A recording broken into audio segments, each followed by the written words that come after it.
Welcome back to the VdS Software tutorial series. My name is Benita Gera. I'm a physicist and part of the team responsible for the development of this software here at VdS. In the last video, we looked at the catalog files, which contain the component data used by the software during calculations.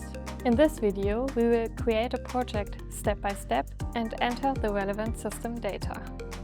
As in the last videos, I will demonstrate everything using the software version for CO2 gas extinguishing systems. The versions for the other extinguishing agents work in a very similar way, so the workflow you see here can easily be transferred. To create a new project, click on this icon here. This opens the project window, where all project data can be entered and configured. At the top of the window, you can see the main menu bar. From here you can, for example, save your project, start a calculation, open the catalog files, or access the help section. For this example, I will save the project under the name Test Project _video tutorial. Below the menu bar, you will find a row of icons for quick access to frequently used functions. This project data is organized in several tabs. We will start with the Project tab, where the basic project information is entered. Here we can define things such as a project name, the system type, total flooding local application, and the system configuration, high pressure systems or low pressure ones. Some fields in this tab are mandatory. These are usually the fields that already contain predefined entries. These include the catalog files used in the project. By default, these are the catalogs defined earlier in the default settings, but they can still be changed here if necessary.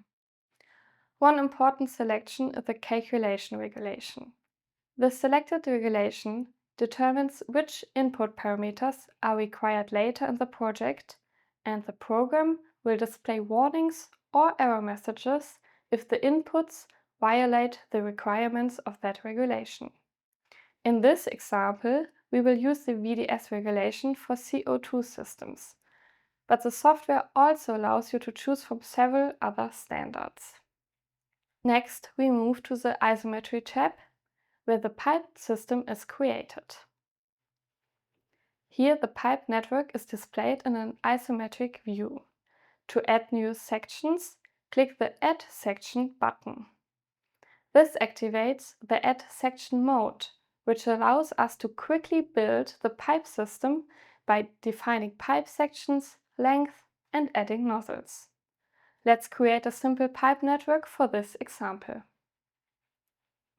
Place a new section using the mouse and confirm by left click.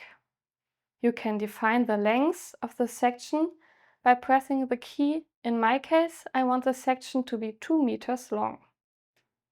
You can easily add nozzle sections by hitting the key N. Right-click to exit this mode. Now we can use this button to add a second manifold to our system.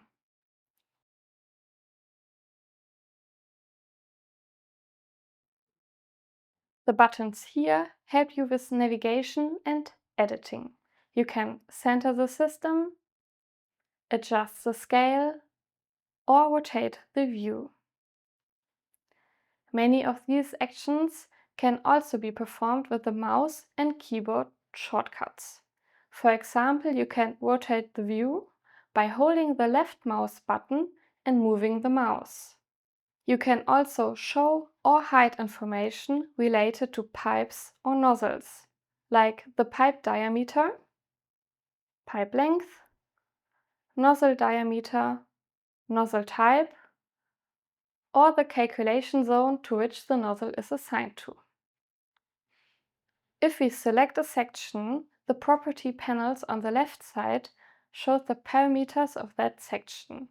Here you can edit things such as a start node, end node, diameter, or connected component from the component catalog. There are various types of sections depending on their start and end nodes. For example, cylinder sections represent CO2 cylinders connected to a manifold or storage tank. Here you can only define the number of cylinders and the cylinder valve assembly. At the beginning of a calculation, the software checks whether the number of cylinders defined here matches the calculation of the required storage quantity. Regular pipe sections are those with end nodes between 1 and 999. Sections with end nodes between 10,000 and 99,999 represent nozzle sections. Each nozzle is identified by a 5-digit node number, which include the nozzle code. For example, the nozzle 11002 means nozzle type 1 drilling, and the consecutive nozzle number 002 within the project. The nozzle type corresponds to the entries in the nozzle catalog, which provides the coefficients used by the software for the calculation. Next, let's look at the calculation zones. The flooding area protected by the system can be divided into multiple calculation zones.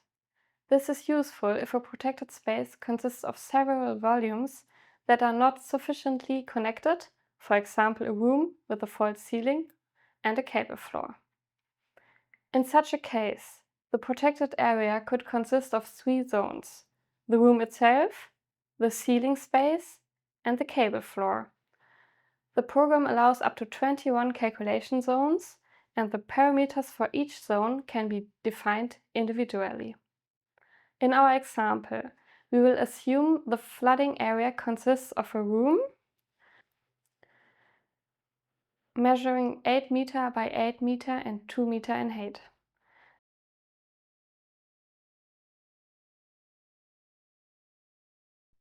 This gives a total volume of 128 cubic meter and a total surface area of 192 square meter. The nozzle 11001 belongs to this room. Additionally, we define a false ceiling with its own dimensions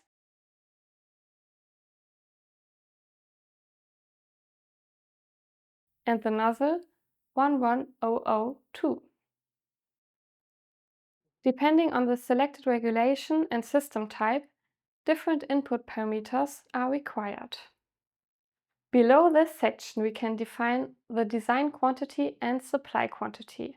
For this example, we will use the KB factor of 1.2 for electrical switching and distribution room in all calculation zones. So the discharge is carried out in 2 stages. First, a factor of KB equal 1 must be achieved within 60 seconds, followed by KB equal 1.2 within a maximum of 240 seconds.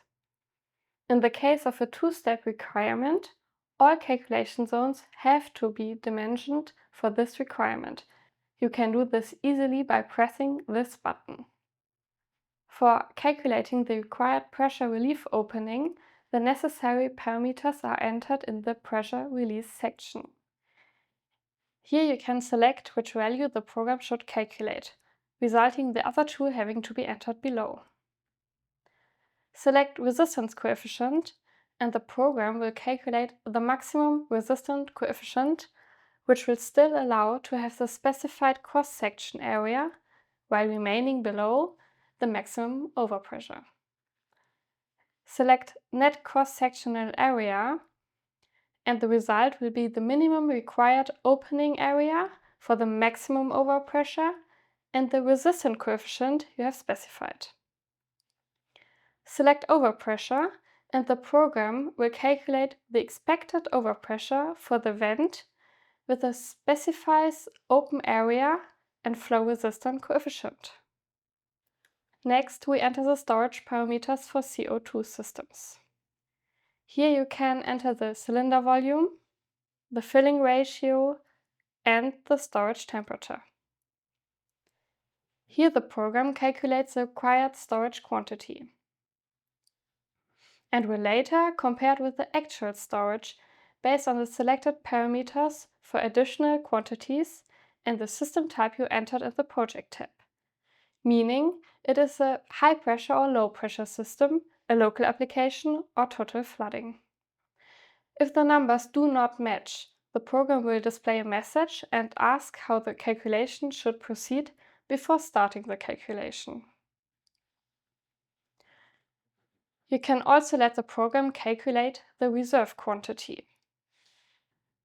In addition to the isometric view, the section can also be entered and edited in the section table. This table allows you to view and modify all sections in a structured form using the same parameters as in the isometric view. If you want the program to dimension the pipe network automatically, you can set all pipe diameters to 0.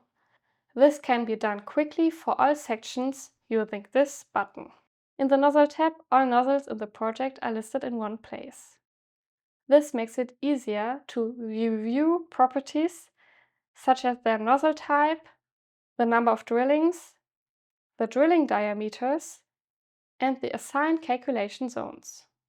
Using the DN button, all nozzle drillings can be reset to 0 so that the program determines the correct dimensions during calculation.